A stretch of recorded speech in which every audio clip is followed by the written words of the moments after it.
then I have some questions that I'd love to use this chance, now that we're sort of also sitting together, some things that feel like maybe common questions and approaches that we can think about together. One notion that has troubled me is the idea of sovereignty. And sovereignty has a different, there's different terminology for it, Brooke, that sovereign. the idea of a sovereign self, a sovereign subject, a sovereign land. I just feel like it would be great, to hear you all sort of maybe address that, because I think, Brooke, you've talked about the idea of sovereignty as healing connection and transformation, which feels, in a sense, so opposed to the way that the nation state compels us to understand sovereignty, even including in this sort of post-colonial condition of a sovereign nation. It's just so problematic, the way that we sort of are clearly feeling very stifled by it. So how may these sort of, this is a big question, but just rather than this sort of reductive belonging and this sense of punishment when one chooses to step out of a certain idea of the sovereign, but then also the need for terrestrial assertion in another way. If we all could contemplate that through your practice, through the work of artists you work with. Well, I mean, we have a saying in Australia, and hello, I'm not working. It is? It is? I'll pick it up. It's my glasses. I should put them on. It's lucky I don't like karaoke. I mean, the sovereign nation, we don't have, I mean, sovereignty was never ceded in Australia. We don't have treaties. There were some early treaties with some early British governors of Australia before Australia was federated in 1901. But it's a really interesting word, sovereignty, because it's such an alien word, right? Like, what does that even mean? We have Dogon, which is earth, but like we don't even have a concept of earth in that way. And I know that some of us here have been having those conversations about, well, the earth, we don't own the earth, the earth owns us. And I mean, that's a very simplistic kind of translation, maybe of an indigenous idea, but actually we do own it.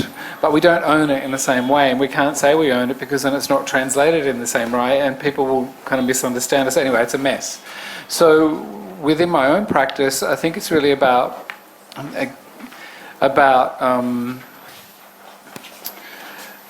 speaking from your own position, that where you are taught your own kind of laws and protocols, and I think that having ownership over your own body and therefore the space you come from and how you interact, I think for me is a sovereign act. It's about the ability to learn your own language, or to speak like today without feeling uncomfortable, to have these kind of conversations without having it in a way where certain dominant cultures of the world think that it's an act of treason or it's an act of violence to kind of speak against something. And I think that if it's more than a safe space, I mean, we use these words, safe spaces, etc., but when I think about a sovereign space, I think of a space where we can actually sit down, talk things through, and not feel uncomfortable about it. And I happen to say sorry. Exactly. And I think that there is an etiquette there which is dangerous. And I think some of us were talking yesterday as well about, so in early colonial Australia, in Darug and Gadigal and Gundungurra lands, like the lands of Sydney, as it's known today, and also over the Blue Mountains, those communities, there are stories where, just say, if the British were coming here and we're all, this is our community, we would say, okay, there's water there, there's food there, on you go, and we would actually direct them on the pathway to go. It's because it's not an act of kindness, it's like imagine us coming into your home, and we want to use the toilet, but that we're violent. You're going to say, there's your toilet, yes, there's some water, and out the back door. So that, in a sense, and how that continues in our memory, like many generations down the track, it's a different idea of land, it's a different idea of the sovereign space. So I think today, and even us being here today, I think there's etiquettes that need to be sorted out. And I think that the conversation we were having before, I think, I think I just want to say this now because I may not be able to say it later, is that there is a practice now, and some of you who might go to websites, like if you want to go to the Museum of Contemporary Art in Sydney, or the Powerhouse Museum in Sydney, or any kind of national or state gallery, there's a sign now, like a digital sign that comes up and says, for example, the Museum of Contemporary Art, we acknowledge the lands of the Gadigal people. But also when we're giving presentations, there are deceased people, or even in films, it's a big practice now in Australia where people say that Aboriginal and Torres Strait Islander people should be aware that there are images of deceased Indigenous peoples, so it's even like a heads up. So even today, it's like a heads up, okay, there are artists of, there are Indigenous people being represented in this, presentation today, I mean, I think this is useful because it helps Indigenous people in the audience to go, okay, something's acknowledged, this is the complexity. I think that's also about sovereignty. Yeah. Acknowledging other people's visibility as a sovereign person. Exactly.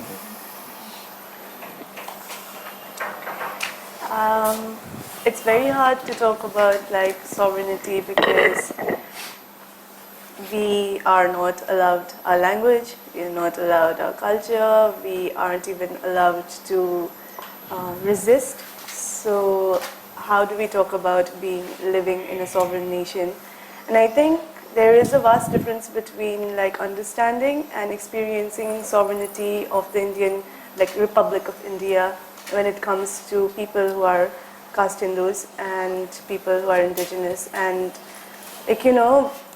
we all know that all of the indigenous territories are heavily militarized, be it the Northeast or be it the Chota Nagpur. So yeah, there is no experience of sovereignty. And then maybe we would, in our own circles, in our own smaller communities, we would talk about being sovereign, but the experience and the relationship with the nation state is one of colonized peoples and the nation state. And at the same time, it's tricky because you have to constantly keep feeding the monster that the nation state is, this assurance that no, we are good citizens, we are actually not anti-national, because if you don't, then they just kill you. Because with the coming of the Arya invaders and settlers, settler colonialists, the idea has always been to eradicate indigenous peoples, and we have lost so many communities in this violent colonial system. And yeah, they don't try like everything else. They'll just kill us. So what do? Do you want to make this performance of being one with the nation state and at the same time give your sons, sacrifice your sons and send them to the military so that you are seen as the most nationalist, and then not get anything in return because they're never going to pay good monies to the military, and then you just have your young sons coming back home from the border just dead, and then still not considered to be citizens because you look a certain way. And so no, the nation state is a huge problem, and it's okay. In my imagination, I feel okay, it's not even 100 years old, and things are bound to change, and our people have always been here, so we'll see it fade away. We will see the Arya supremacists disappear, and we'll still be here. Our people are as old as the mountains, and we resist. So yeah, it'll go. The nation state is going to go, and then the sovereign imagination of coming together, of being together, living collectively is going to be something that will remain, because despite everything, it has remained. Despite colonial plantation slavery, it's still there. So that's my very hopeful answer. Anybody? My turn. Michael.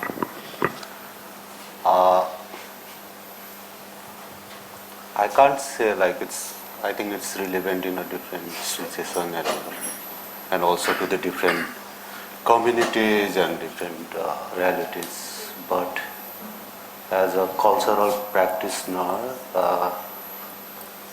I think the thing we have to, the thing we can do is like we have to be, I think, very sensitive when so whatever we do, it's not like subject or object for us, but how we also maintain our ethics, how we don't make like more vulnerable, and also it's also like who is getting the benefits from whatever the cultural production happening. So all this multiple complexity, I think it's come together. So in Kathmandu Triennale, we also had very same challenge, big challenge. So Kasmin, me and Silasa, and also Sarare and other team members, we came to one point, I think, which might be balance or like more realistic for us, like closer realistic for us. So one approach we did was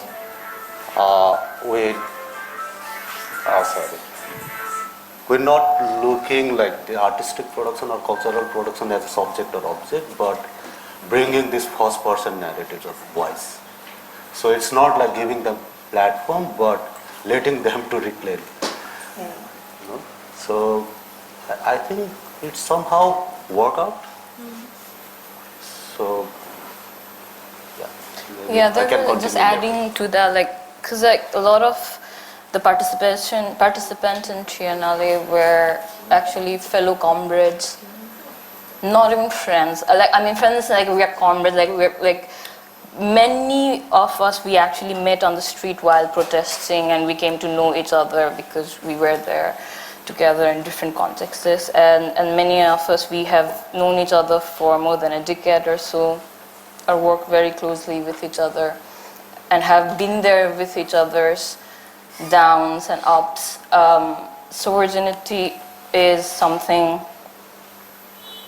like we talk about a lot also, and especially in this like area what is now northeast India and then Nepal, these territories, these Himalayan areas, and this like vast ecosystem in these areas, like something like yesterday we were talking about Brook, something bits like different in these areas is the fact that multiple indigenous communities been living very closely together, and then because of the geography itself, most of the people were sort of migrating seasonally, and then in some point when the mountain people, it was very cold, would come down, and then the people in the southern part in Tarai, it's like very hot, and then malaria would come and this and that, and they would come a little up, and in one point they would meet. They're like Thadu people meeting Gurung people, Magar people meeting like Dangora Thadu people, and then a lot of cultural exchanges happening, but respecting each other's territory and boundaries, but also sharing. And us as a collective primarily coming from 5 different indigenous community and speaking 5 different languages and completely different like cultural background, and working together with larger group of indigenous community, that is something what we are inspired from, and we want to acknowledge that. We were very, very mobile. We were in each other's territories, but then also respecting each other. Then how do we learn from that? But after this construction of national border and everything, now it's like even difficult than I think like many 100 years back. Because Like- now you need visa and it's very restricted in many ways. Like many indigenous communities like mine and also like many of our kins in like the northeast, my people are in Tibet, are in Nepal, are in India, are in Bangladesh. So how can you contain us within the framework of a nation state? And let us not all pretend that this is something that was organic to this place. It is just like McDonaldized from the West, and then they tried to like replicate the same model, like representational democracy is not something that was from here. And instead of like looking at what were the systems that worked, you know, it's like enforcing a system that has worked elsewhere, maybe worked elsewhere, we can't really tell. So, yeah. And now, like, Nepal has its own constitution, India has its own constitution, Bhutan, Bangladesh, or Myanmar, no? Tibet. And how we contextualize this complexity and how we look at sovereignty, what does it mean in these situations? No? Like, And also when we are forced to accept the nation as sovereign and like, it's not my sovereign, like, you know, we never pledged allegiance to you. So like, I don't know what to say. Like, we are unceded land, you forced us, you like enforced us into slavery. And if you are going to compel us to consider you sovereign, then I do feel though that completely recognizing this, but also the fact of the kind of practices that have come to the foreground, right? While just also taking your question in a sense, like while we are grappling differently with the limits of these segregations and fabrications of territory, and at the same time recognizing where common territory was lying for generations. I am also thinking about these models, howsoever, again, restricting they are, biennials or triennials, and, you know, platforms and festivals, and I mean, a lot, like we are in the midst of them, and I think again we will soon reformat radically to think about what kinds of new models of gathering we really want, that we want and that we desire. At this point, we are already reformulating from those. We might be calling them by the same names, but I do believe some shift is definitely happening. So the Triennale, the Kathmandu Triennale or Nirin, even Documenta in the way that it was realized this time, I think, and I'm just wanting to hold the seeds of you know, some of these efforts that are already underway, that are allowing us to redistribute, because that was something Tanzan and I were talking about a lot as well, like how do we redistribute the resources that we have, what really are the resources, because we've been trained to think about resource in a certain kind of way of commercial resource or legal resource or, you know, artistic resource. But what are the elements among ourselves that we, you know, want to recognize as resource? What kinds of strategies of redistribution are we inclined towards, while kind of still inhabiting certain sorts of models? Just say, let's even think in the next, you know, I don't know, if we can, in the next sort of few years, or just this kind of immediacy of what we are already inscribed in, but also resisting from.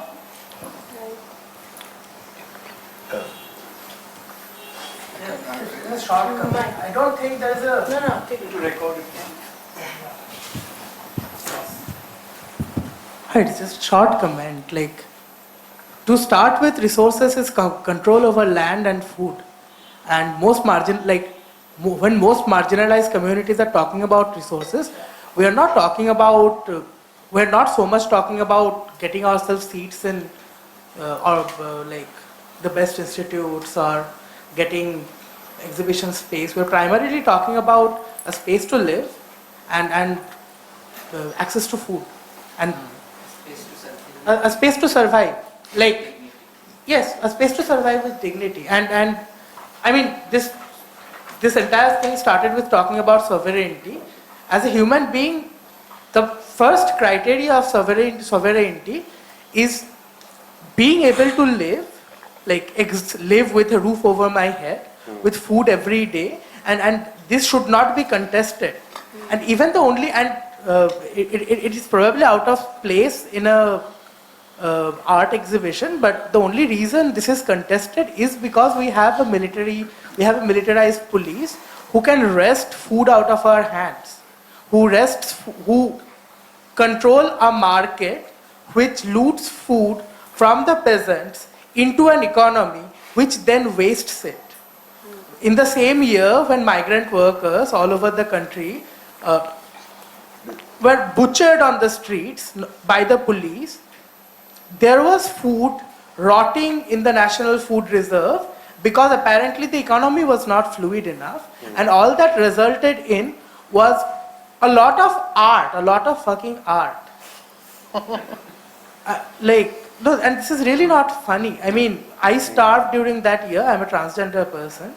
And over the last 10 months, I have been living with the looming threat of homelessness. And and keep this in mind that I am an upper caste Hindu transgender person. I have a master's degree from IISc. I am one of the most employable people in the country who is jobless. And like in every possible sense.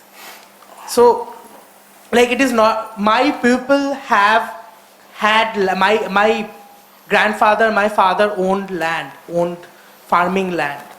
So when we are talking about resources in a space which we are sharing with people who our nation, and it is really our nation, our people, we cannot divest our participation in that. We have, not only have we voted these people in power, these people are from our castes. They bear our surnames. They are from our communities. And when we are sharing a space with people who our people have displaced using morbid amounts of force, I think the first resource we should be talking about is giving back land. And everything else. And this ties up with one of the very first conversations we have had today about who controls the resources even in the art space. This space can never be a safe, sovereign, or even equitable space for a colonized people as long as it is being organized by the colonizer people. Because, I mean, even as a transgender person, I cannot share my politics here or even on the street without a very legitimate fear of getting raped by the police. If I am molested on the road, I will never go report to the police because I know the police will thereafter molest me, and it is a certainty. I go out on the road with the safety that I can take down 10 people at a time. And that is my only security walking on any city. And this becomes radically different for a person who is not even an upper caste Hindu. Much more so for a people whose very existence is questioned, and I mean they are never. Akvi had said this multiple times. I'm not going to repeat it. So I think that's it. Thank you. Thank you. Thank you. Also, No, I just want to acknowledge that. I mean, we know the system is broken, it doesn't work right. I mean, in Australia, a young 15-year-old Aboriginal boy was murdered in the street going home from school. The deaths in custody, the deaths in our community, it doesn't stop. And I think it's an international human problem. And I think coming back to what you're saying, what is art? What are the places that provide spaces? And I think that Experimenter is one of the very rare spaces in the world. But also there are places, unfortunately, that do try and change this, that I've worked with. I know that all of us here have worked with, all of you have probably worked in these spaces, but then they give you, and we were just talking about contracts before, here's a contract to say you can show your art and this is how you're going to get paid, but actually they want more than they give, right? And then coming back, and I don't even want to go down that pathway, the experience I've had recently, it's just been a mess, but like Natasha, you're asking us how do we move on, or how do we create a different space? And I think that there has been a big shift in that, because we're all here now talking. But I think also what does that mean? And I think that there has to be an act of generosity, like even around the disaster. Like there has to be, and I'm not saying that Indigenous people have to lay our lives down, or, you know, people like, you know, trans people, etc. Or, you know, but it is about a kind of a connectivity. And I think that there has to be new spaces where we make decisions about how we want to be connected to institutional spaces or colonial spaces, whatever we want to call them. You know, because I think that and then when a lot of us start doing this, being connected only on our own terms, I think this will become the norm, hopefully. I'm not saying it's going to help our situation, your situation, but I think that there has to be some form of solidarity, and that isn't an Indigenous thing as well. Yeah. Can I just add something? Yeah, it would be great if we can take turns to further. Yeah. What was said about the indigenous communities, I was just thinking that even indigenous communities are very structured. I think that takes us away, unfortunately. That, I think we need to create room to first sit with what has been said, because we are all sitting with what has been said, and we want to recognize what has been said. So I would like, Yeah, I was gonna say that I think we don't sit enough with uncomfortable conversations. Exactly. Exactly. And we are too quick to go to kind of like a hopeful end. Yeah. Exactly. You know? Solution. And we don't have the solutions. I mean, Exactly. many of us here, maybe I can speak for myself, I don't come from like a powerful family that could solve the problems that I have. And of course, it's also a paradox, no?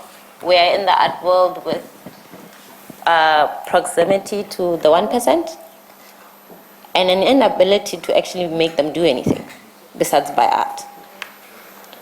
So it's the weirdest thing for me that I'm closest to the 1%, and yet the only thing I can do is get a few thousand euros for a project, and that's it.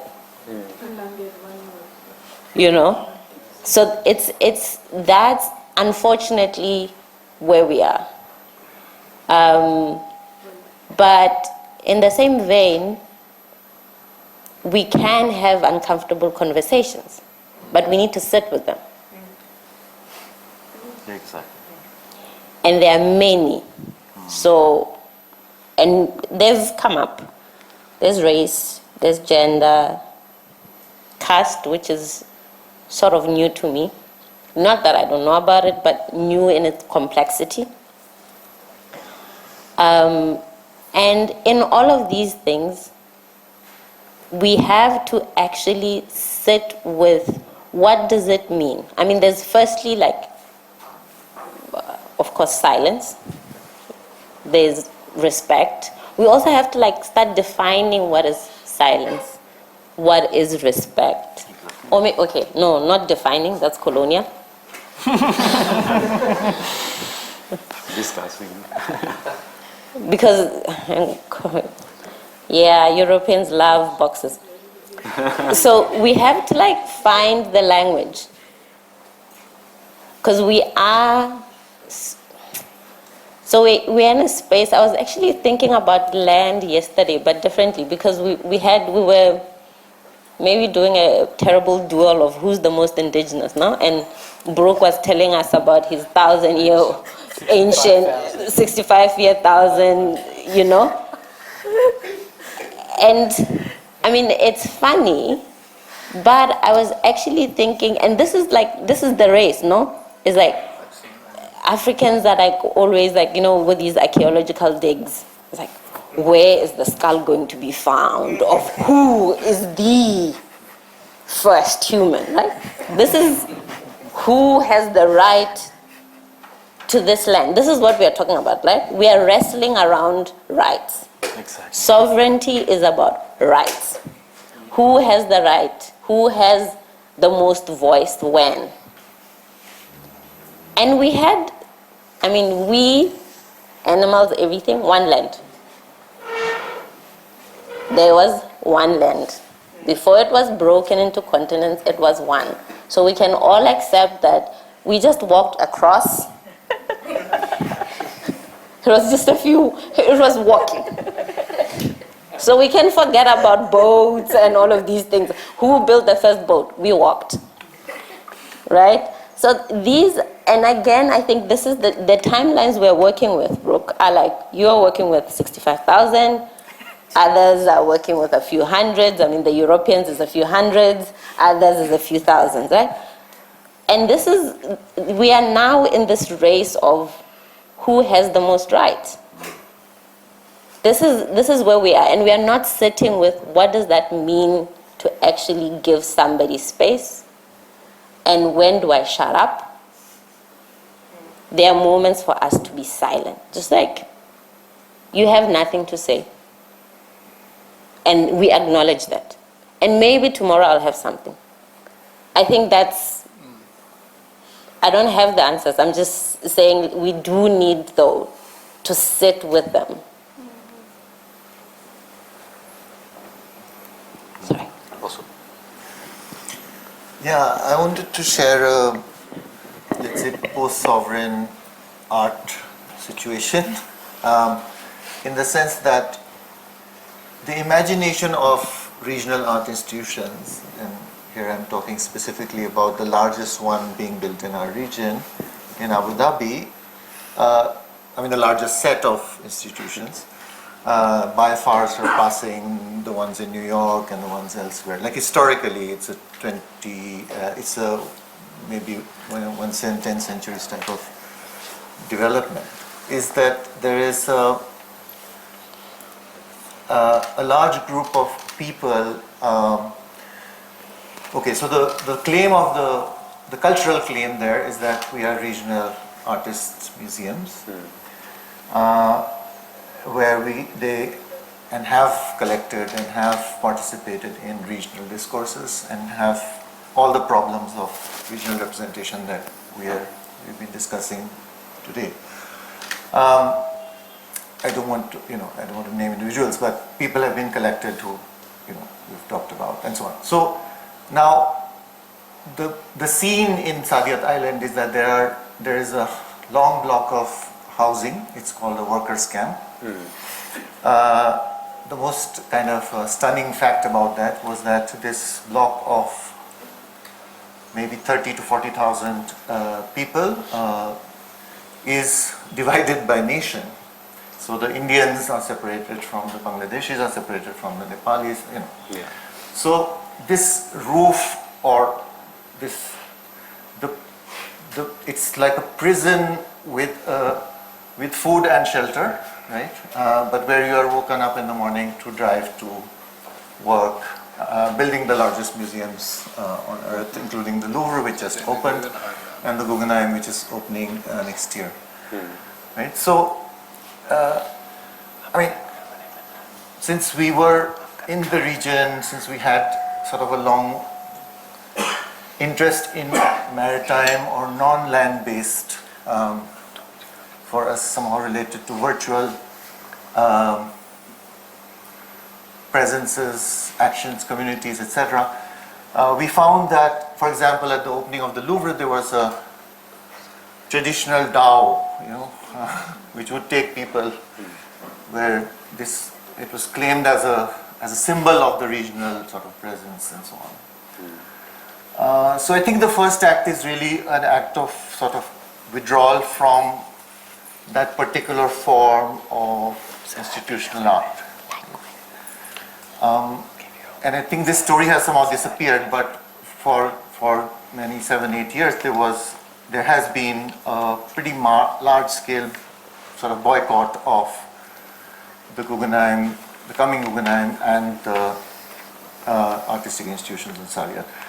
So just to say that maybe the first step in relation to all this is refusal of a certain form of artistic collection or capture. So, yeah, I just wanted to say that this citizenship, Like there are people being badged, Indians given food, woken up in the morning, go build the Louvre, come back in the evening. Even gender. Two-year visas, probably paid in advance, somebody to come there. The picture you showed of Saudi Arabia and so on. Right? So this is a massive, massive, massive construction project in the name of art. So in a way, the natural response was the one that, but it's not entirely successful even, right, as we know. So when things become large, there are these more complex conversations, and everybody's position, you make certain choices, right, based on what your battles are and how you believe. What are the battles you are fighting? Bye, bro. Bye, bro.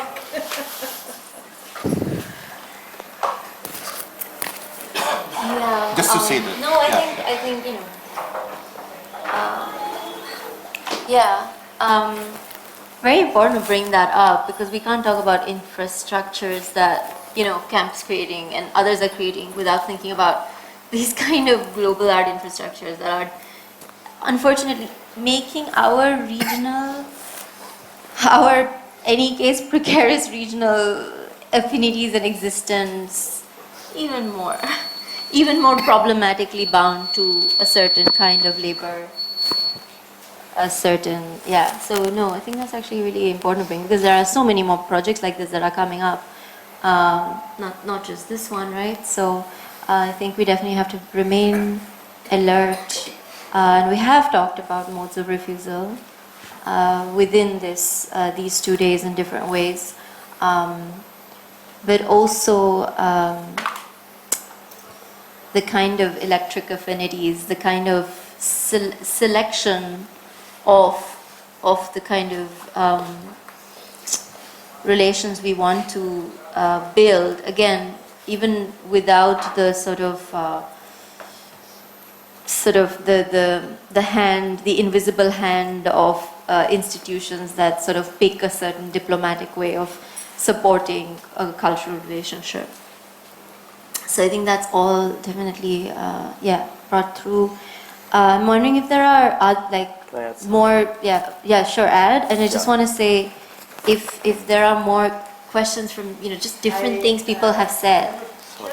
Also someone who hasn't spoken. I just want to mention that we are welcoming people who have not spoken through these 2 days and who feel the need to say something. And then now I'm going to give it to Tanzan. Does it work? Yeah. Oh, yeah.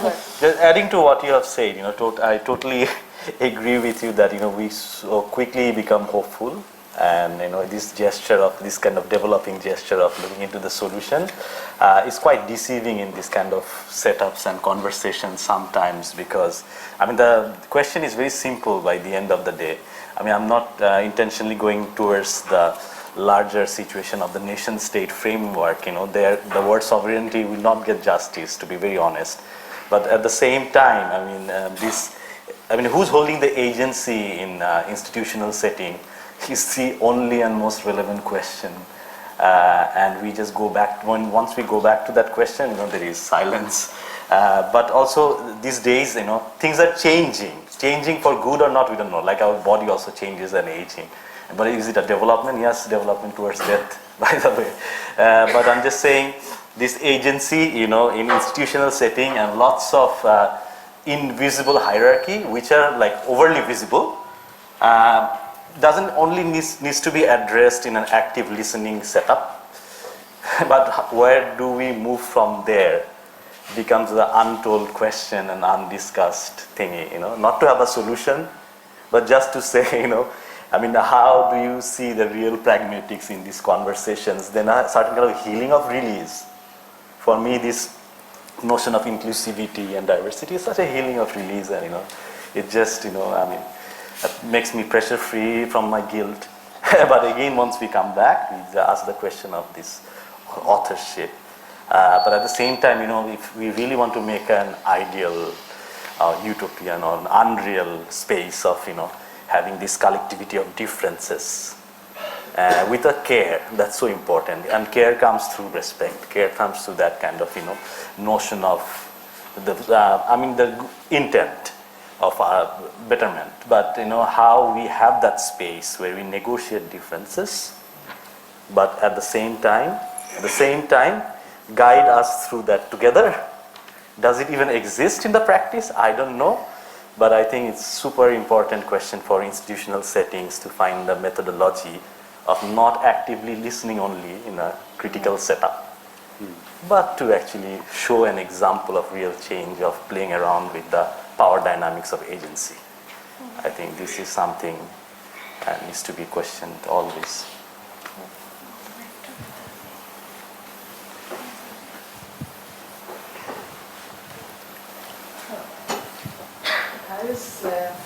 I was just saying two things. One is that even in indigenous societies, communities, deviation is not welcome.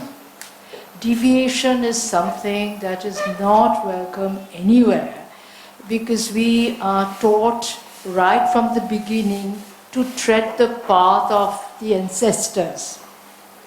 Which is why when he was talking about being a transgender, race, gender, these are volatile things, and even in traditional societies, in fact, very much so in traditional societies, deviation is not welcome at all. That is one thing. And the other thing I just thought of was when you mentioned Abu Dhabi, those coolie lines, the excavations in Harappa say that there was a big granary, and next to it there were cubicles for workers. So this is something which is so permanent. I don't know how we can solve this, but this it's a recurring theme, I think. No, I would not agree with you about deviation, because in a lot of indigenous communities, actually, in fact, this afternoon we were talking about this particular thing about in how a lot of indigenous communities and minorities communities, there are different expressions of genders. And it is not necessarily the definition of queer that we know in the internet, but there are fluidities. In fact, in some of the communities, there are up to like 7 different genders and sexualities. We were talking actually in one of the indigenous community here in Nepal and India, like the like same gender sex, and then like a variation of sexuality. Transgenderness is accepted. It was not seen as a taboo, but there are, of course, through our modern lens, maybe there are like differences when we look at it. Maybe not with sexuality, but maybe with racial difference, maybe outsiders, maybe some xenophobia.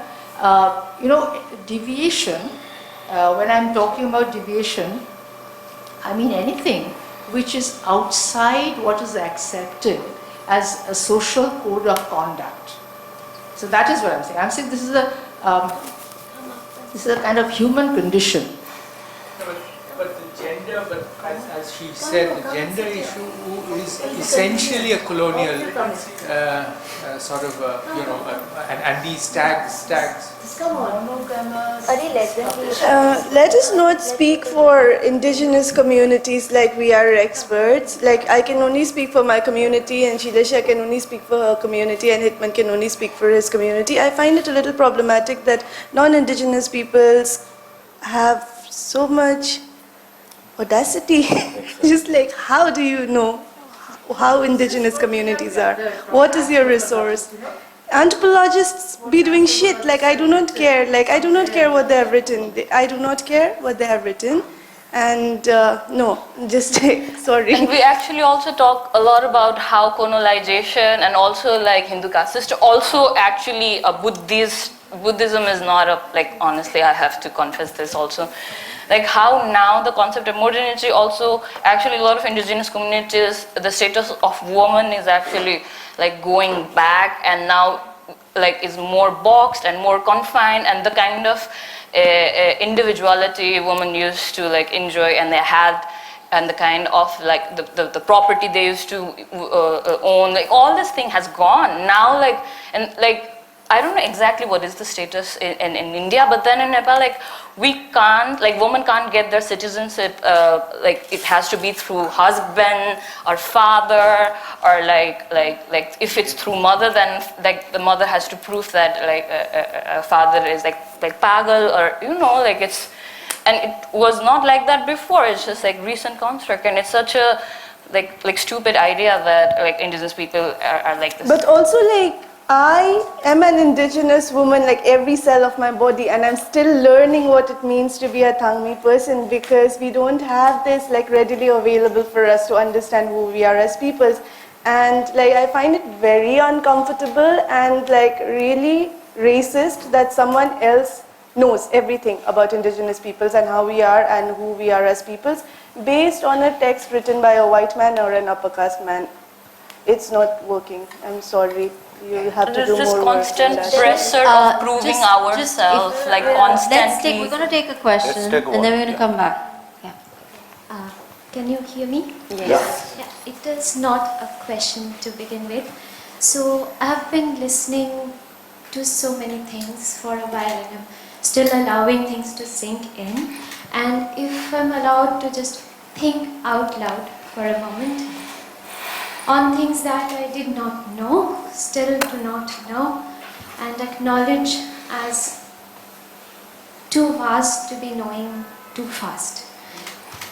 It just takes me back to a memory of a few years ago when we were probably still in the pandemic or just afterwards. I was listening to a seminar by one of my favorite art historians, his name I'm not going to mention. So the subject was about tribal museums around India, and a very strong question that came up is, how do we tell their story sensitively? And it became so difficult for me to sit through the entire seminar because I could not stop thinking, why do we tell their story? And sometimes, as an artist, we do get that overwhelming feeling when, say for example, today I was listening to Aki, and as a Bengali woman and someone who, like, you know how we like always go to Darjeeling in summer, knew so little about so many things. And it's not for me to tell your story, and we don't have to. And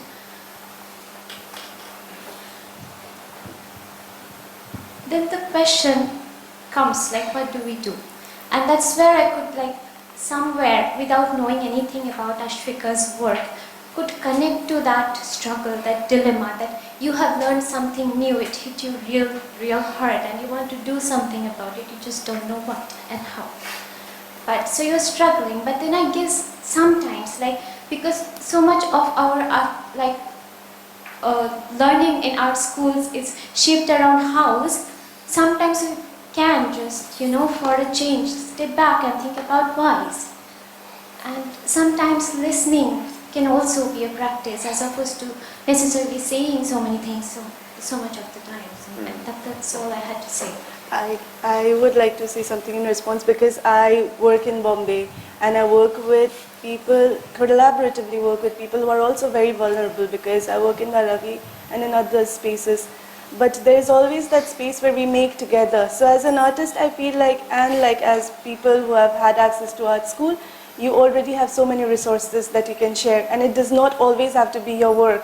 You can create spaces where people can actually tell their own stories, and then these stories are beautiful and important, and these stories should be out there. It should not have to be like, you photographing them, and like, people can do all sorts of magical things if you just share your resources, and that's what we need. Like, we need people from all kinds of identities to come together and share resources, because that's our only hope. And I'm very hopeful, you guys. Don't attack me for being hopeful.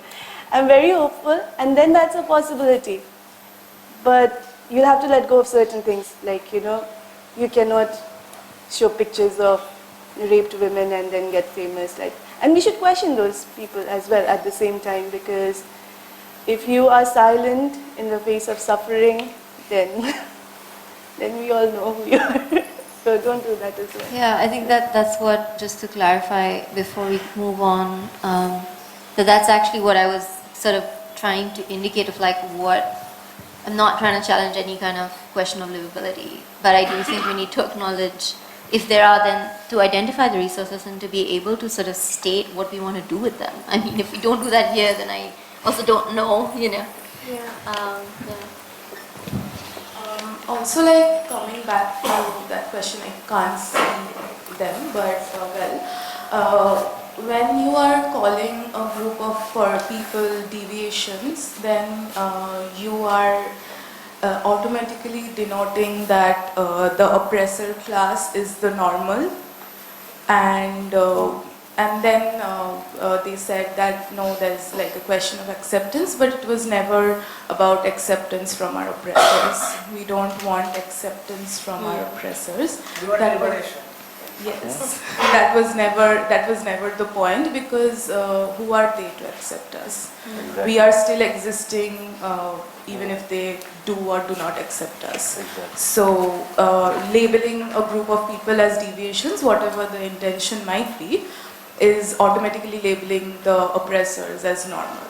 So we should also like think about like what kind of language we are using when we are discussing topics as such. Yeah, that's it. Thank you. I just want to counter that question with another question. Like, you claim to know, but do you really? Like, we are taught in history by, like, Ramchandra Guha claims that Harappa just died out. And foreign archaeologists who has worked in Harappa, they are saying, they are showing signs of horses, they are showing iron swords when Harappa never evolved beyond bronze. So we already know you have done, Hindu Aryans have done a genocide there, took the culture from there and moved on, and we can track how they moved around from the Sindhu Gangetic Delta. You see Gujarat, Punjab, Haryana, UP has more Brahmin and Kshatriya population, and when you come to the lower delta, the number keeps decreasing. So, I mean, what is true, what is wrong, what is right? Like, you see how certain god is worshipped in a very popular manner, and when you come to our place, we have our gods who are worshipped in a vastly different manner. And you claim Hinduism doesn't convert, so what, Hinduism just appropriates? So aren't we living in a Hindu colony of Indian subcontinent? Is it even a democracy?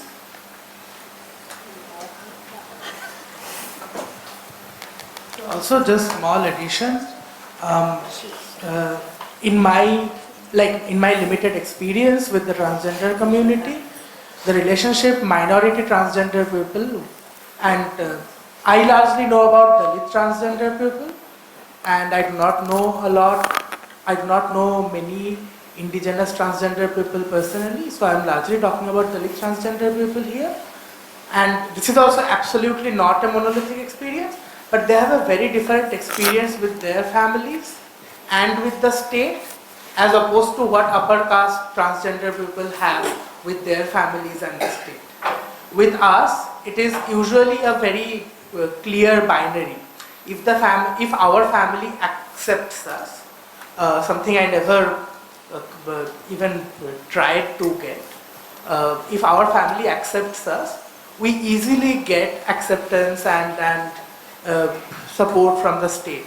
For Dalit transgender people, the first oppression always comes from the Indian state. And the Indian state has always been a colonial state. So for Dalit transgender people, irrespective of whether their family accepts them or not, they are always persecuted by the state. And even their family accepting them, the entire process of the entire, all the things that their family have to take into consideration before accepting them as their child or accepting their sexuality, it is not their family's consent or decision or choice. It is a choice that is often forced upon the family by the state, by the upper caste landlord. It is not a choice that the Dalit person's family has. that I am disowning you as my child. It is not even a choice that they often want, because irrespective of what they think of their children's sexuality, their children are part of their very small community and they cannot afford to let go of people like that. Very often they have to let go of their transgender children because the landlord threatens with eviction. That is very different from my family who owns a fucking house. These are very different, and I don't think, even based on data, that these many Dalit transgender people have been disowned. That is not reflective of what Dalit transgender people's relationship is with their family. In a militarized state where the military is controlled by the upper caste Hindus, I do not feel any other group has even one iota of agency to determine what they do with themselves or their family. And to pretend that they have that agency is deceitful, is extremely deceitful. This is exactly the conversation we were having during the last conversation, Tanzim, right? That do indigenous people, like when indigenous people are offering consent for their trauma to be photographed, is that even a consent offered with agency? Yes, like I asked, does the children understand? Does the children know who are seeing their photo? Does the children know what they are seeing? Does the children know where these photos are going and what is the impact of those photos? At what point those children stay children victim of a brutal crime, or they just become trauma points? Like packaged in, like in nice packaging and all. And like the idea of Western democracy is like the people is choosing, the people is selecting, but we do not talk about that the selection of people depends on the people knowing what their rights are. And is there anyone in this room who can tell me that every person who resides in a nation state knows what their rights are, especially in like third world countries where colonization happened and then power went to a very minor group of, again, who behave like colonizers? Sorry, I just want to request, if it's all right. I mean, I'm happy for Tanzim to answer and speak further if he wants to, but I just also want to acknowledge the way in which we have come together, the kind of like sharing of practice that does bring in a lot, and Exactly. no, but I totally just get also it. want to sort of think through like whatever else there is as well, like I'm glad we've talked about this, and I think we're gonna sort of continue and, as we said, sort of reflect in the longer run, not in the next 15-20 minutes. We are also not expecting an answer. Exactly. It's a conversation Yeah, that exactly, happens. yeah. Maybe we will not see the answer in our lifetime, and that's okay. Yeah. Consumers repeatedly acknowledge. Exactly. We are not putting Tanzim, I do not at all intend to put Tanzim. I get it. I totally get it. Honestly, I get it. No, but I just think also like, I just want to think about just while we are still here, what other, just generally, so that we are in this process of collecting questions and responses. Move to other person. Yeah. Let's hear more people. Yeah. Yeah, go ahead, Didi. So this hub, I feel, is special in a way that we have artists as curators who have come, that in collectives as curators who have joined us this time. And I had a question about exhibition making and pulling on certain threads, which were discussed in the last 2 days. One thing was about when you bring into gallery spaces or exhibition spaces practitioners who are not necessarily like artists, like we see in the contemporary art world, like trained, we were talking about legitimacy and professionalization of the art, and how as both like viewers, when we see, I feel like sometimes when I go to a biennial or go to an exhibition, it feels like a novelty to see that, and I feel like sometimes even when it's presented, say at a biennial, like, you know, it feels like a novelty instead of an art practice or a certain practice which has been worked upon for say a decade or a lifetime by the person or the collective. How do we acknowledge that as a longer term, as both the viewer and the curator or the practitioner, where that when that comes into that space, you know, feels like modern or like a portal to a structural change in that entire organization, or it's sometimes it feels like, okay, you see something and you see like maybe documentation of, oh, how this has happened for the last 10 years, and it's like back up and then on to the next biennial. So I wanted to ask that both as like artists as well as like viewers who joined us today, like how do you engage with the work sometimes and let that sit with you after the exhibition is over, or when you as curators or artists are bringing in collectives and your friends and writers and other people, how do you allow for that space and interaction beyond just viewing to happen? Capella? Yeah, I mean, it's very important, and I brought up definition, even though I think we shouldn't be defining, but definition here is the idea of contemporary art and how we are using it, for me, feels like some weird inheritance, an inheritance especially that didn't acknowledge ways of making and showing that existed, that created categories that then broke things up into disciplines, and these disciplines are not just within what I think today we are defining as art, but rather they categorized, like, my favorite example is you have a healer who uses music. So within that is the healer, I mean, I guess within a Western framework, those are two incompatible practices that should not live in the same head. And that they're living in the same head, then the person will do healing at this particular hour and then be a musician in the next hour. But that's not the case. They're both medicine and art at the same time, working at the same time. No? So the idea of categorizing to a point of making these hard separations, for me, doesn't make sense. It's not generative for what I know to be art and I know to be life. No?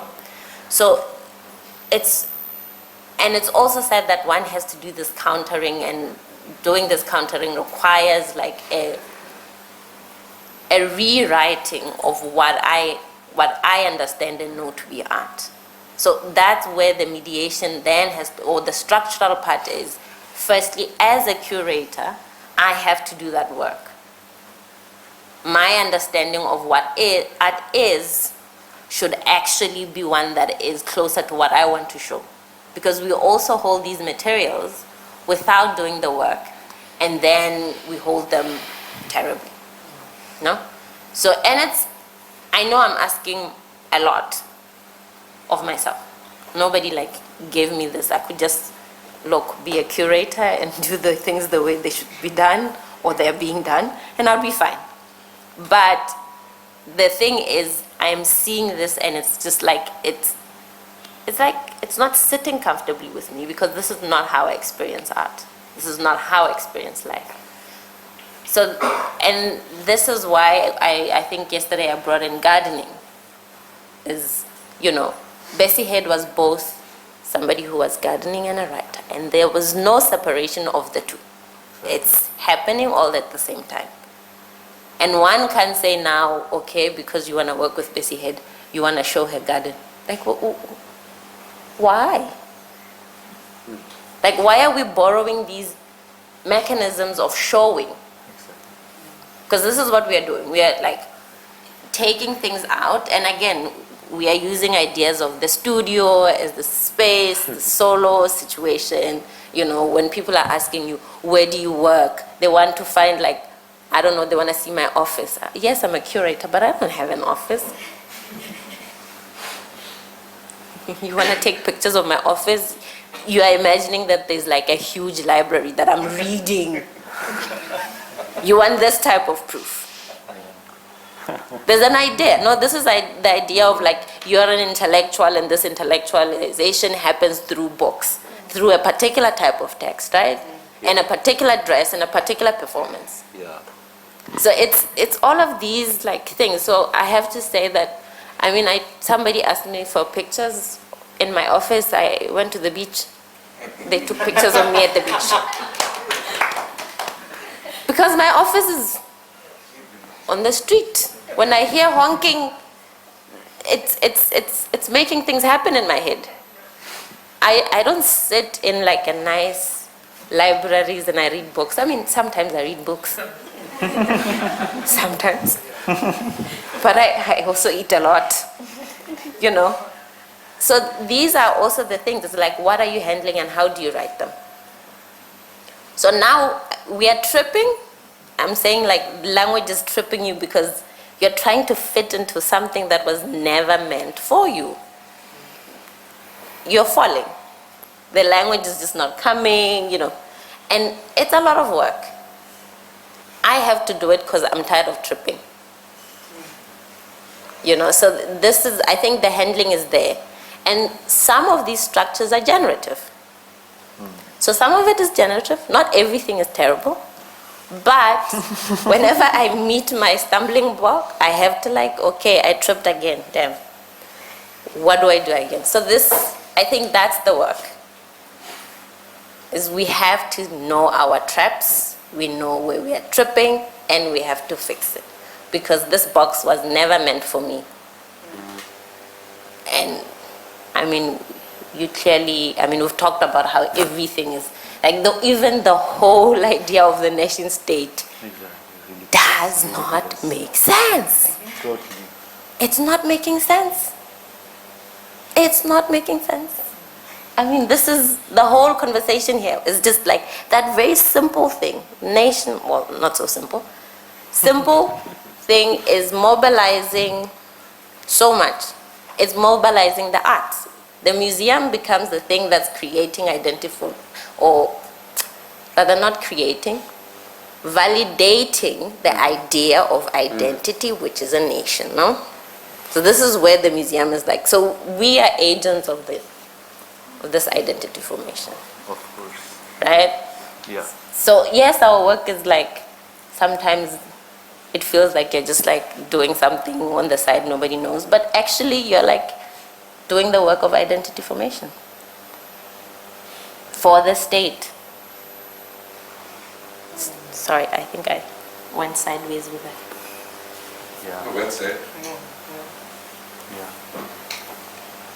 Yeah, totally with you. Just adding to that, you know, I mean, there is this invisible sense of responsibility of art setting that, you know, I mean, which is by the end of the day identity formation for this nation state. Oh, yeah. Can you hear me now? Okay. So yeah, I was just saying, you know, I mean, this gesture of this invisible responsibility of an art setting, of, you know, production, you say, you know, and it's not only, you know, separation or categorical, it's also very sequential, you know, I mean, that it has a process, we say, and this process has the making, production, and then you show, and what is the afterlife, and that's also an invisible sense. I mean, do we actually need our afterlife or not? I think mortality is also something very interesting to talk about, that, you know, if one space and its politics is not relevant, it may happily die. And we all pray for a nice afterlife after death, you know. But why we are so aware and conscious to have this, you know, immortal position of an institution, having this kind of too much of visionary state, which is not reasonable.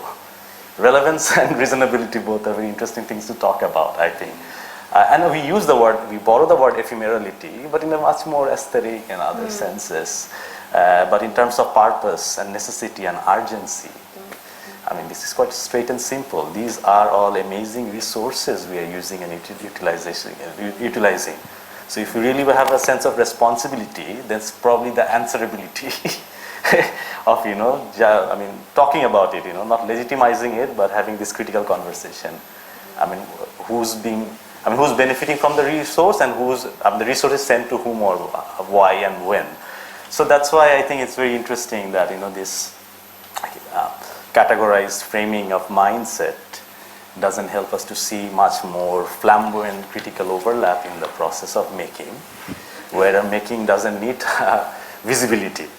If it loses the hope or thinks of rethinking of doing it. Does anyone else want to respond to that? Or should we take more questions? I have a last question that's about nothing that we've spoken about already, so that's okay. It's not, I think it's not, I think Aki's work already addresses this, so maybe it's too, I was wondering, addresses this conundrum, which I think about a lot. So I'm not familiar with gallery spaces, I'm not, I just have, I think early on, maybe in university or something, I used to go and they were just not very welcoming. So I guess, but my observation from the outside sometimes has been,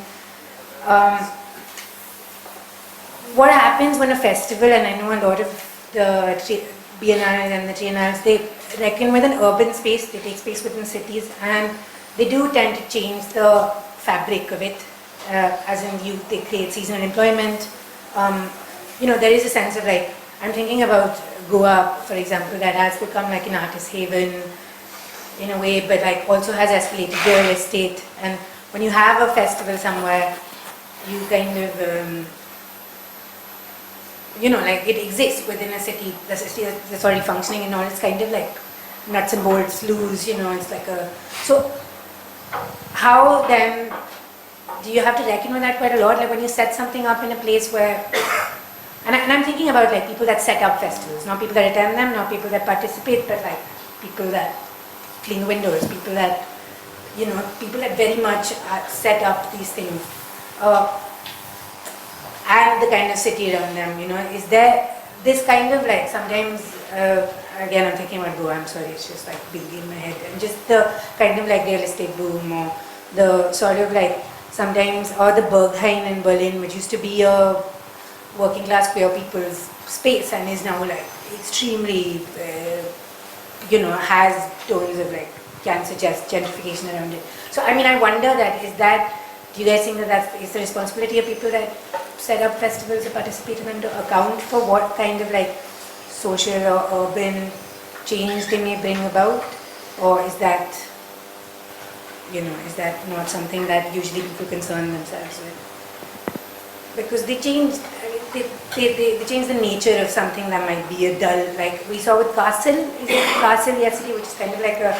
Just because the examples you're bringing up are quite different, just in the sense Berghain as a club that I'm just thinking about artistic spaces, what they're considered worthy, they do have an impact on societies that exist around them already, I think we can stay with where this is going, in terms of the festivals and the labor that works around them and how they might change or gentrify their surrounding. Is that good enough? Yeah, just wondering if that's respond to that. Spoken about in festival spaces at all. Sure. Yeah, let's respond to that. Just it can be a yes and no. Sure. No, we can respond to that. Anyone wants to start? You guys do festivals. I think because I think Chobi Mela would be perfect example, because for Triennale, gentrification, the Kathmandu itself as a city and as a capital where everybody is just migrating is not happening because of Triennale. So because you're giving an example of serendipity, it's entirely different context and but then in terms of using space, so this time is every curator has their own way of doing. So this time, a lot of the spaces are the space people had used before, and also actually because of pandemic, we actually had to move everything inside also, because outside we can't control public things like that, and because inside we can also not allowed. There was limitation in people, so things like that. But so in terms of venue, we try to be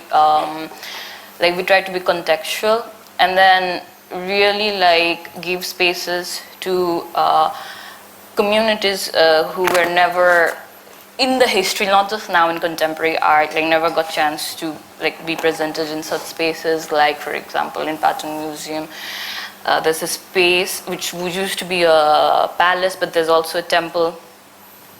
And then we had put Dal Bahadur Gurung and then Bhakta Bahadur Sarki's work, and like in the sense that also communicating with another indigenous communities, new phenomena of worshipping, which is very new, but also Dalit artist work. And then like we also, like, I don't know if I should say this, we also put, okay, I'll say later, like, so it was a curatorial move that if people would go, they would notice, and it was very controversial, but I won't say that. But just addressing to this also, like, I think our, like perception of seeing festival or exhibition is very time-based, no? Like how many days it happens, but also we never talk about the relationship that audience, artists, curators, or different stakeholders have through the process. No? So for us, it was like, it's very clear intentionally criticizing the institutional criticism, kind of criticizing the institutional practices is very dominant. So it was like kind of our continuous process of our continuity of our relationship with not only fine artists, because we intentionally put very little fine artists because we found very problematic in many ways, like fine art practice. No? So it was like a combination of our relationship with artists, writer, thinker, shamans, like performers, different cultural practitioners. So for us, still now it's finished in a formal format, but for us it's still continuing. So we still have like ECH here, like with other many, like those who participated, we have a continuous relationship with them. So it's I think it's like everybody have their own approach and understanding. For us, it was like continuous negotiation with, like even our own ethical questions, and also negotiating with different power structure and funding, like, and also the problems that we realize, but sometimes we can't just get out of it. We have to negotiate and move ahead. So yeah. I just wanted to very briefly answer that as in terms of organizing a festival, a non-profit festival in Sri Lanka. One sort of tends to realize very fast that there's a couple of very key people who hold the entire scene together, and that is one of our favorite framers, who is a third generation framer, somebody who is an expert art handler, Kamal, he says he has hung at least 2,000 shows, and in that he's counting all kinds of shows. And so what happens when pandemic hits and these few people, Exactly. who multiple stakeholders in the cultural scene are relying on, who are counting on, what happens to their economies, these few people? Because it's not just pandemic, right? It's so many other forms of risk. And so I think that's something that also one needs to think about, and that we were thinking about actively, that okay, we had to postpone the festival, but what about these key people? And so I'm just speaking in this this particular context where it became apparent, and then there were certain ways in which simply to provide support, and then very quickly realizing, with a sense of huge relief, that the minute things slowly started up again, they were busy as ever. So I think, yeah, and I haven't actually made an exhibition in India for the longest time, but it really helps to sort of work in these smaller scale scenes and economies, and then sort of, yeah, be able to recognize these individuals and constantly sort of, find ways. It's not about the festival timeline. It's really about, yeah. Can I just quickly add? Yeah, can I also just add my 2 cents? I think the other thing is, which we do to ourselves also, is we take so much responsibility within the arts, no? Like, we take capital's responsibility, we take government's responsibility, we take so much responsibility. And often, festivals, artist-run spaces, and all of these things are individual and a few people's efforts to do something for themselves. What happens when that gets attention of capital or government, or that's something else. And I'm just thinking, I don't know Berkheim at all, but like maybe... That was a really bad example. No, it's a good example in the sense of what we been told of Berlin and when the wall fell and all of these things, that artists were using these spaces because they could and needed to, right? So again, it wasn't like a capital came and it was like, artists, pepper the city, do this, and a few years later we'll take over and kick you out. So, and this is what happens. And yes, biennales and festivals in Europe are radically different to biennales in the South. Of course, yeah. On how they start. In the North, they're much older, they're like government-led touristic things. In the South, they're artist-led, often without government support. Yeah. So it's those things, and I don't know if curators must be responsible for what capitalists do to property values, and then... So I agree. I don't think so. I don't think so either. I just wonder if it's something that's spoken about. Yeah, I say something. Yeah, I just want to talk about Goa a little bit, because like I live in Bombay, and it's getting exceedingly hard to live in Bombay as an independent artist, because the rent is like through the roof. And I've seen over the years that a lot of artist friends and designers and people who do all sorts of things have moved to Goa. But I also, because I'm always invested in like what indigenous peoples are thinking. So there's also like indigenous peoples in Goa who are not happy. They're not happy with Goa being a tourist space to begin with. And then all the mining, and now with the influx of artists who do not want to collaboratively work with people against the miners and against Goa being turned into a Hindu state and all of that.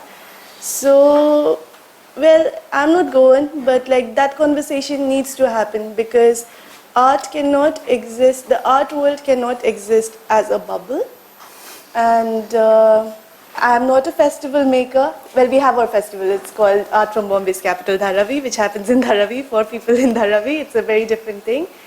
But yeah, I think that needs to happen. The exchange needs to happen, and we have to like bring people on the ground to really ask questions and be like, how do you want us to do this? Because this is what we want to do in your ancestral home, and like, how do we go about it? But yeah, who is going to do that work? I had that. Can we take Tani's question and then? Yeah. Where's the mic? Where's the mic? Just something a little different, kind of what Cabello was talking about earlier about identity formations.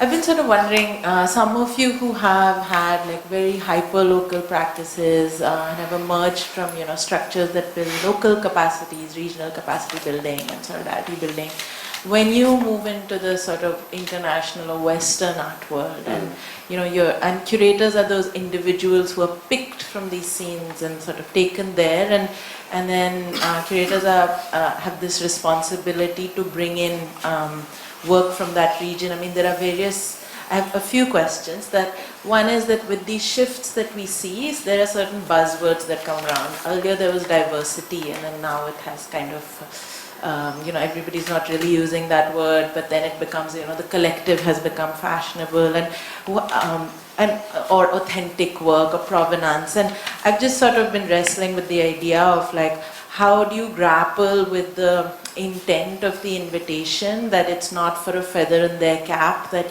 they have a diverse individual curator who will bring in diverse artists, or that so is it not for the fetishization of the West towards something that they've been missing, or that what is their intent of including you in their programming? Like you said that you're closer to the 1%, but eventually sometimes there's this wall that you hit. You feel that you're so close to the so-called power centers, but when you get there, what are the kind of negotiations or compromises does one have to make? And also that when you're from a certain part of the world, is there this expectation that you will bring South Asian art, or you will bring Nepali art, or this again feeding into this nationalistic idea that we often try to break out of? Even South Asia as a concept can be discussed, but that expectation is not upon a Western curator, that they will only bring in work from like Germany or Spain or something. So a couple of just thoughts over there. You guys have thought about it. See, in the history of art itself, like since the nation, let's say the formation of nation, when have you heard like Thami person talking about their own community, or indigenous person from Nepal talking about it? When was the last time you heard like not upper caste people who's represented, like when it's like South Asian, like what is the definition of South Asian, like who, like look at all the history books. It, like when we saw the slide yesterday, it's just not the European artists, like it's also the whole idea of South Asia, which is like, I don't belong here, like nobody talks about it.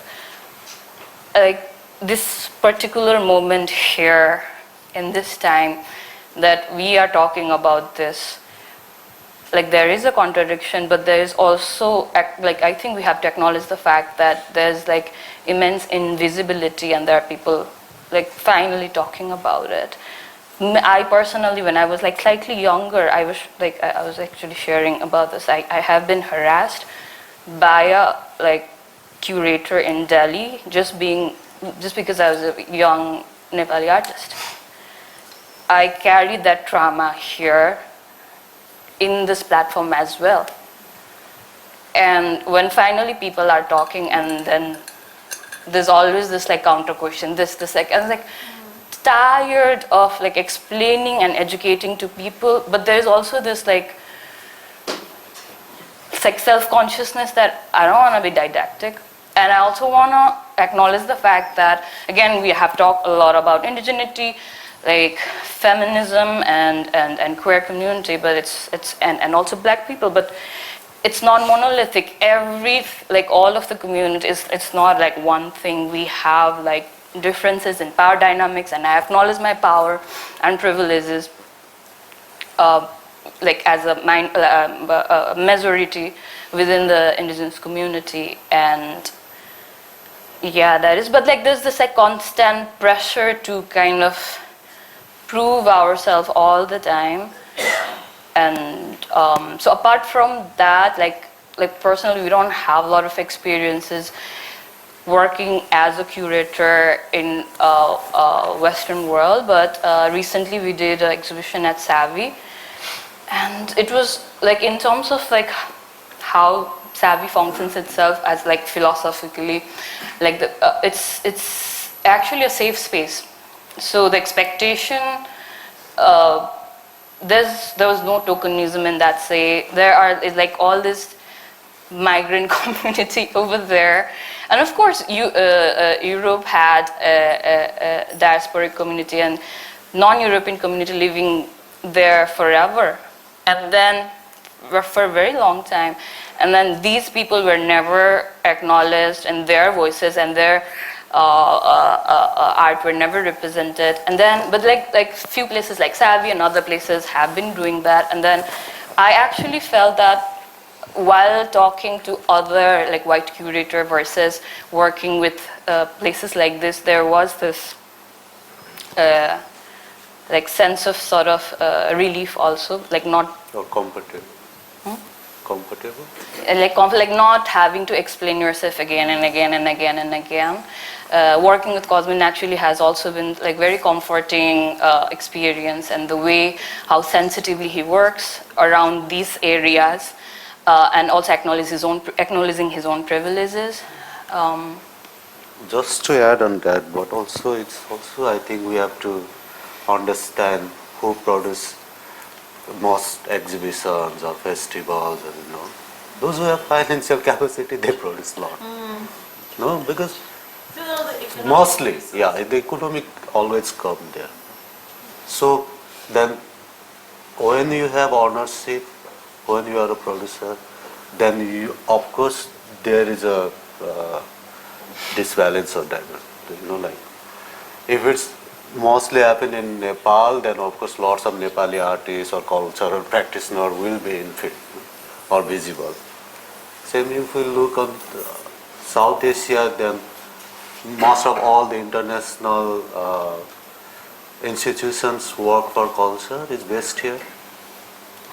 Like Goethe Institute or whatever, Provita, lots of institutions. So lots of like in Nepal, Goethe only do like language class. British Council don't do anything. Provita is not exist there. So it's also like and also how many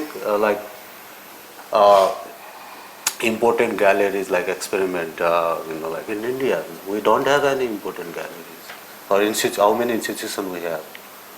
So these also play an important role of everything. I think art production or art discussion or discourse or critical discussion. Maybe I'm out of point, but just to express. Yeah, I think very important question.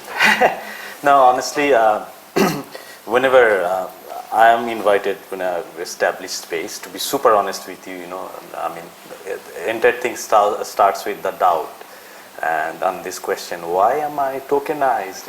Why it's me? But again, it's not always this kind of South Asianism I'm going to buy on it, and that's why I was saying it's like a seed you plant and then it becomes a tree, and the tree also gives you shade. So there's this proximity, that trust of ally or alliance is beyond this kind of setting of places, right? And so locationality is very relevant, but doesn't need to be my own South Asianism to be imposed or to be claimed. So that's really important at one end. But on the other side also, honestly speaking, it's a confession after seeing document so much hope and hopelessness, crazy. And I was in a place like Kassela, when I was standing, the work was taken out, and people were all around and screaming censorship. Yeah, it clearly shows that the entire democratic struggle in this part of the world and freedom of expression, and taught by a certain kind of mentor who forgets the curriculum. So it clearly shows that there is no real space in that sense, which secures that. But at the same time, I think this critical conversation of doubting and keep asking, negotiating and conversation, and that's the only way. Otherwise, I don't also want to expect any kind of Puritan gesture. I mean, whenever I subscribe to an establishment, I'm part of it. To be super honest, So that's also very important sometimes, rather than complaining or showing that the external factor of the economy and capitalism, I'm benefiting from that in many ways. But who else I'm taking with me to benefit? That can be a question. So I don't take this question that religiously, but I think it would have been far better that if there was real equal footing in places. There was this meme. I mean, you bring equality. There's this meme that I saw, and it has a tall guy So there's a fence. Has a tall guy who can see the match. And then it has a short person next to that tall person, and they have a little bench. And then they can see. And then there's somebody who's disabled next to them. It has somebody disabled. They can't see. And it's written with the one on a little step, it says equality. And then the next one is an image with no wall, and it says justice. That's I imagine what we all want to know, like no wall, instead of little steps. I'm just bringing that in because he said equality. But at least what I try, which is hard and I'm not successful at it, is if you have intentions around me, that's your problem. Whatever those intentions are. Those are your problems. If you are imagining that I bring South Africans, maybe I will and maybe I don't. But that's your imagination of what you think I'm going to do, your problems. I have my problems. When I accept that invitation, I'm bringing in my problems. That's what I do with invitations. And that's why I say it's hard. It's like not to be consumed by the external ideas around you and your body and your race and all of these things, right? It's like, yes, maybe you're right, I will do representation. But it's because I want to, not because you think I will. So that's what I try. I am not always successful, but when I accept, it's because I have something I want to do. Not because you have some idea about it. So that's the thing, because otherwise you're always running. Or they're imagining this about me, I'm going to counter them. Or like you're always countering and responding to some external idea around you and what you represent. And truthfully, probably they're right. But I don't care. That's so good to know. I do sometimes get confused and care. But some of my friends pull my leg and say you are a perfect hybrid, and that's why hybrid in a way you have this weirdo accent and I mean, you could be easily tokenized. So I sometimes really get doubtful about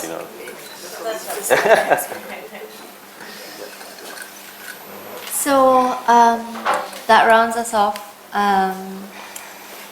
I am too exhausted to do a full conclusion. Just going to take a lot of liberty here because, it's been. There's some things that Cabello reminded. I do feel the need for silence.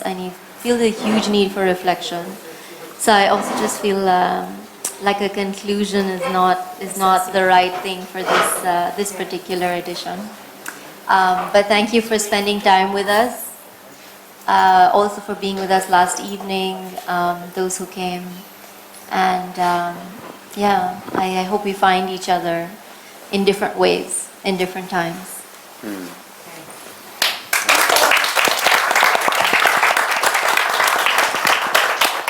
This edition's been so special that it leaves you to sort of reflect, but we give thanks. Thank you, each one of you. Thank you for your time, for the thoughts you've left with us, because they're really going to stay. Thank you for this being an exercise in hearing and listening and also feeling each other's positions. And to all of you who spend 2 full days with us, thank you for sharing your thoughts, and I hope this was fruitful, meaningful, and I hope to see you back again for the Hub again next year, but also to everything else that Experimenter does. Thank you for being our ally. Good evening and see you soon.